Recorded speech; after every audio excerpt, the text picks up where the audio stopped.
Il-paga medja ta' ġenituri li jaħdmu kibret b'mod kostanti bejn l-2012 u l-2018. Informazzjoni miġbura mill-Labour Force Survey uriet li l-paga medja tal-missirijiet żdiedet minn 18,645 euro fl-2012 għal 24,155 euro fl-2018.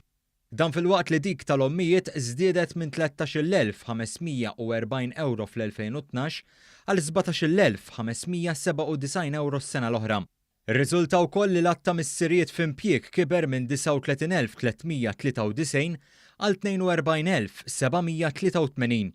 Fl-2012, l-ommijiet jaħdmu kienu jammontaw għal 22,993 biex fl-2018 dan in-numru kiber għal 30,855.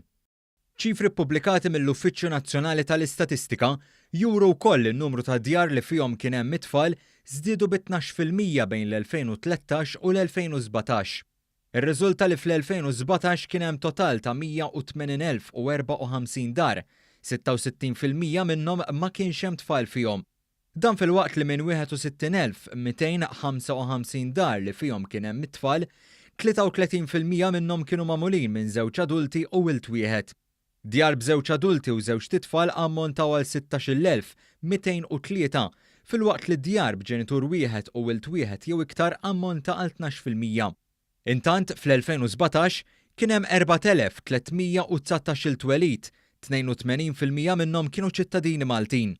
Kienu rreġistrati wkoll 2,934 żwieġ fl-2017, tnaqqis ta' 100 meta mqabbel mal-2016.